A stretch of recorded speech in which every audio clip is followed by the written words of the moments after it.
नमस्कार।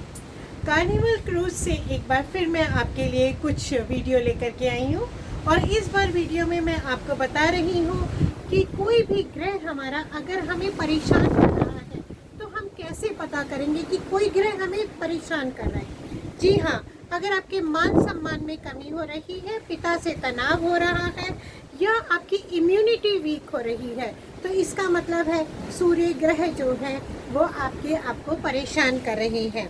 घर में पानी की प्रॉब्लम हो रही है या फिर आपकी इमेजिनेशन पावर कम हो रही है, मदर की हेल्थ को प्रॉब्लम आ रही है, इसका मतलब है कि आपका चंद्रमा कमज़ोर हो रहा है। उसी के साथ ही साथ अगर आपके सेल्फ कॉन्फिडेंस में कमी आती है या फिर प्रॉपर्टी के कुछ डिस्प्यूट्स आपके सामने आ रहे हैं या भाई से किसी तरह की टेंशन चल रही है, इसका मतलब है कि आप मंगल ग्रह जो है वो आपका वीक चल रहे हैं।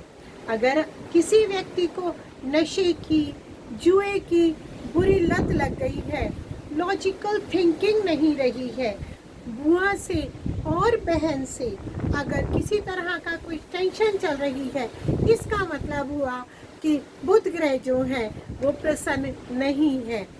अगर मान लीजिए सोना खो गया, गोल्ड की कोई चीज़ आपकी ज्वेलरी खो गई है या झूठी बदनामी मिल रही है या फिर विवाह में देरी हो रही है तो इसका मतलब हुआ कि गुरु ग्रह जो है वो प्रसन्न नहीं है, गुरु ग्रह आपको परेशान कर रहे हैं।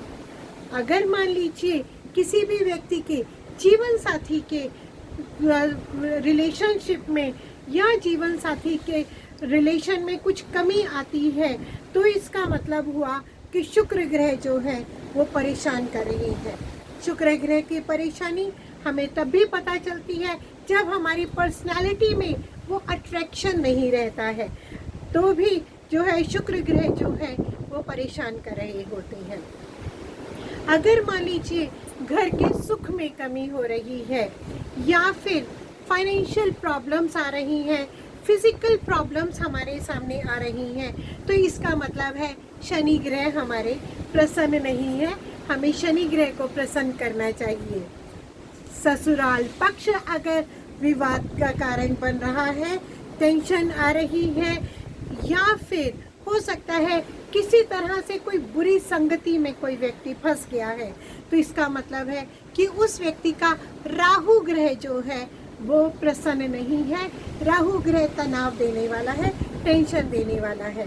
और अगर आपसी रिश्ते टूटते हुए दिखाई दे रहे हैं, वाणी में अपशब्दों का यानी कि गाली गलौज का इस्तेमाल करना शुरू हो गया है तो इसका मतलब है कि केतु ग्रह जो है वो प्रसन्न नहीं है, वो दोषयुक्त हो गए हैं। इन सभी ग्रहों का हमें पता चलता है कि किस तरह से ये ग्रह दोष दे रहे हैं या हमें परेशान कर रहे हैं। अगली वीडियो में मैं आपको बताऊंगी आसान से उपाय कि हम इन ग्रहों को आसान तरीकों से किस तरह से ठीक कर सकते हैं। तब तक के लिए स्वस्थ रहिए, प्रसन्न रहिए। Thank you.